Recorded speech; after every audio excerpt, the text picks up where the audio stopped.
आसूची मार्च 20 पखाल दिवस घरे घरे पखाल पसरा समस्त घरे हुए। आज मु बनाऊँ आम घरे तो ये देखो माटी हांडी किसी कुक्ड राइस नहीं जाइए पकई देती काली बासी तोराणी टिके लुण पानी मिसई देती आउ मुझे दही मिसई देना भल भाव गोली नहीं आपण माटी हांडी न लेकिन नॉर्मल बर्तन भी नहीं पारे। तो ये मुझे तड़का लगे देखते टे सोरिष गोटा सोरिष कंचा लंका सुखिला लंका टे ग्रेटेड जिंजर माने अदा कोरिकी देती कहीं मो पाखे आंब अदा मिले आपण मान पाखे आंब अदा मिलूँ यार टेस्ट बहुत ही बढ़िया रही। आउ टे मुझे भुसुंगा पत्र पकईकि तड़का लगे देती सांगे सांगे ढांकी दबा ताकि बास्नाटा भितर ही रही। ये देखते केते सुंदर रेडी ये पखाल तड़का लगे खाते बहुत ही बढ़िया लगे। तो ये आम पखाल रेडी होगा कि सैड आइटम आम या सोरिष तेल गोटे जीरा कंचा लंका सुखिला लंका पियाज भी पकई देती फुलकोबी आलू बीन्स को पकई देती तादेह मुझे लुण हलदी गोलैकिना भल भाव ढांकिना भाजी देती और लास्ट में हलदी सरी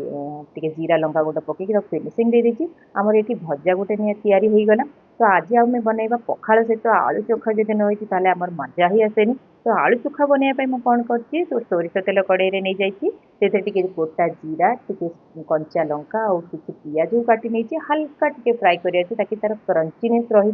कहीं बेसी भाजी गले भल लगे क्रंचीनेस रही आलू चोखार बहुत बढ़िया लगे ये नहीं गली से किसी लुण मिसई देती सीझा आलू मिसेक चकटी नहीं और मझे टे सोरिष तेल गोटे चामच दे देती यार स्मेलटा बहुत ही बढ़िया आसे आलू चोखा आम रेडी हो जाइए पूरा। तापर घरे घरे बड़ी चूरा जो पखाल सहित नहीं तो मजा ही ना। तो बड़ी मुझे भाजी नहीं टे रसुण कंचा लंका पियाज देकिना मुझे भल भाव में चटनी कर बनई ये मुझे छोट माछ से लुण हलदी सोरिष तेल मिसई भल भाव मैरिनेट कर नहीं सोरिष तेल भल भाव में एपट सेपट कर भाजी नवा।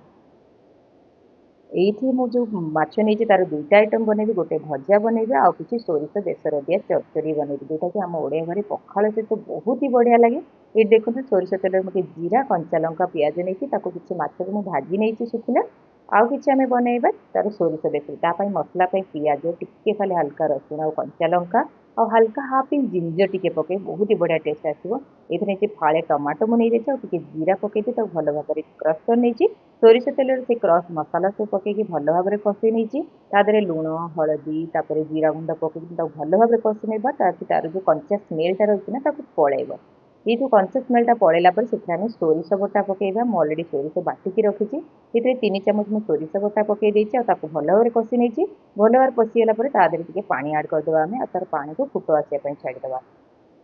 देखते पानी अलरेडी फुट भी आसी जाइए आम आड कर फ्राएड माछ जोटा माछ आड कर सारा गोटे मिनिट फुटे सारापर पूरा माछ बेसर पूरा रेडी हो जाइए बहुत ही बढ़िया लगे यहाँ पखाल सहित तो बहुत ही बढ़िया लगे।